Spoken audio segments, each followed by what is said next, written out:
প্রত্যেকটা রাত্রে আসার নামাজ পড়ে দুগলা খায়, খাইয়া কয়েকটা মিনিট বিশ্রাম নেয়। আস্তে করে সবাই যখন ঘুমাই পড়ে ওমর উঠা যায়, একটা হাতের ভিতরে চামড়ার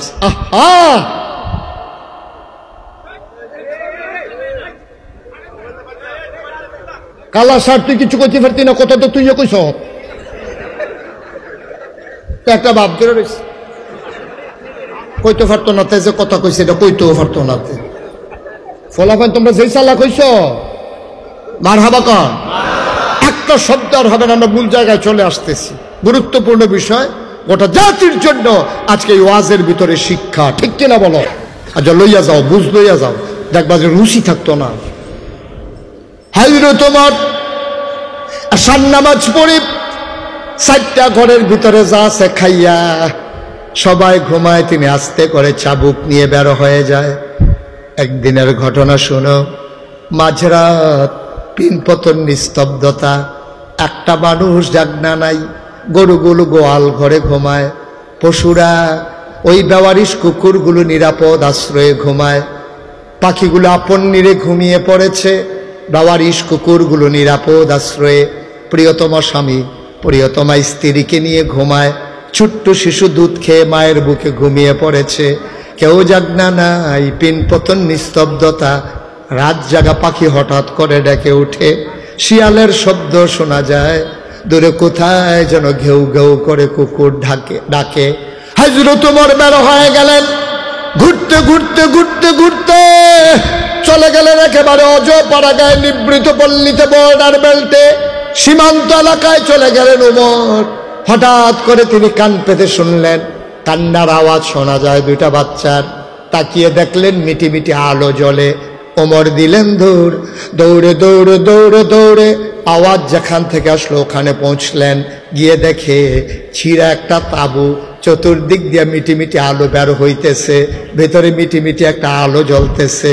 2টা বাচ্চা উপর হয়ে শুয়ে আছে, আর একটা মহিলা একটা পাতিলার ভিতরে আগুন দিয়া, চুলার ভিতরে আগুন দিয়া, পাতিডালারে বসাইয়া কয়েকটা পাথর আর পানি দিয়া নাড়তেছে। ওমর চিন্তা করলেন ঘটনা কি। উনি তাকিয়ে রইলেন, দেখতে চাইলেন, বুঝতে চাইলেন কারবারটা কি হচ্ছে। ওমর তাকায়া দেখে মহিলাটা কাঠি দিয়া পানি আর পাথর নাড়ে, আর বাচ্চাগুলা কান্দে আর মায়ের লগে কথা কয়। বাচ্চাগুলা কয়, আম্মা আম্মা আম্মা আম্মা গো, গত 3 দিন ধরে কিচ্ছু খাই না গো আম্মা।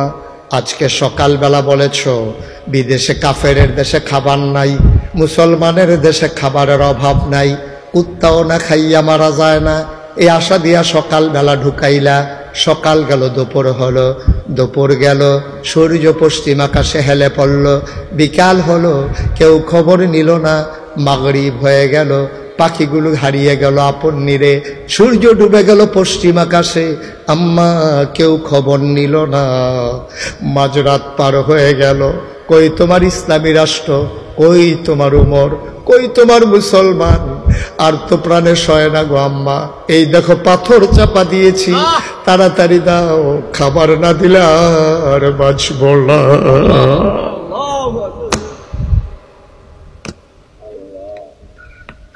তাড়াতাড়ি খাবার দাও, নাইলে বাঁচব না গো আম্মা, তাড়াতাড়ি দাও।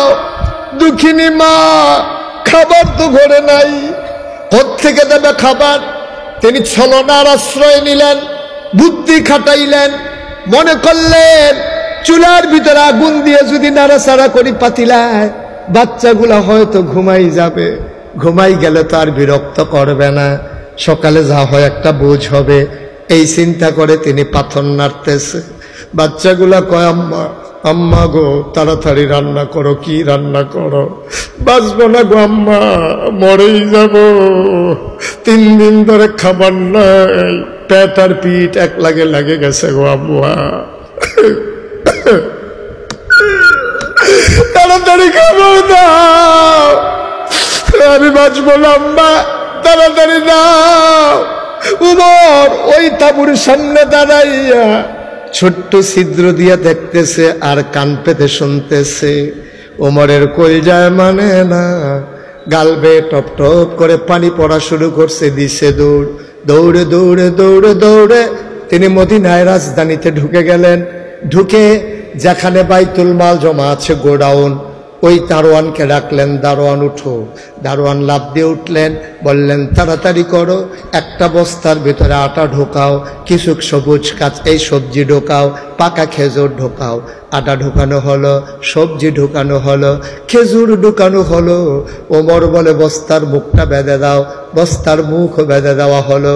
ওমর তাকায়া দেখে দুইজন কর্মচারী পেছনে দাঁড়িয়ে আছে। ওমর ডাক দেয়া কয়, তোমরা কারা? আমরা রাষ্ট্রের কর্মচারী। কয়, কে তোমাদেরকে ডেকেছে? আওয়াজ শুনে উঠে গেছি, কেউ ডাকে নাই।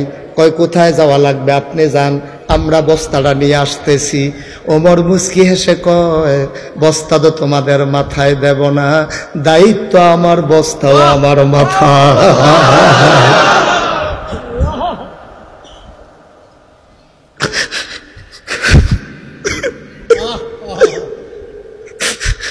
দায়িত্ব আমার, বস্তাও থাকবে আমার মাথায়। তোমরা ঘুমিয়ে পড়ো। কর্মচারীরা কয়, আমরা রিজাইন দেব, আমরা এই চাকরি আর করব না। আপনি যদি সব পারেন তাহলে আমাদেরকে কেন রাখছেন? কয়, না না না, ঘুমাও, বস্তা আমি নিতে পারবো, তোমাদের দরকার লাগবে না। কর্মচারীরা কয়, না, বস্তা আমাদের মাথায় দিতে হবে। আপনি অর্ধ পৃথিবীর প্রেসিডেন্ট, জান্নাতের সুসংবাদ প্রাপ্ত মানুষ, আমিরুল মুমিনিন, খলিফাতুল মুসলিমিন, আপনার মতো মানুষের মাথার উপরে আমি পারি না আটার বস্তা উঠাই দিতে। ওমর এবার কয়, তাইলে ঠিক আছে, তোমরা কি আটার বস্তা নিতে চাও? কাহা, আমরা আটার বস্তা নিতে চাই। ওমর এবার ডাক দেয়া কয়, আমিও দেব, তবে একটা শর্ত আছে। কিয়ামতের দিনে, কিয়ামতের দিনে আমার যখন গুনার একটা বস্তা হবে রে, আমি ওমরের যখন একটা গুনার বস্তা হবে, কিয়ামতের ময়দানে তোমাদের ভিতরে ওই বস্তাটা যে নিতে রাজি হবা, আজকে আমি আটার বস্তা তার মাথায় দেব। এখন তো কর্মচারী আর আগায় না, কর্মচারী আর আগায় না, সবাই পেছনে দাঁড়িয়ে আছে। ওমর বলে, জানতাম কেউ আমার গুনার ভাগ নেবা না। কাজের ভাগ কেন নিতে চাও? গুনার ভাগ নিতে না পারলে কাজের ভাগ নিতে চাও কেন? ধরে ধরে আমার মাথায় উঠাইয়া দাও। দুইজন কর্মচারী ধরলেন।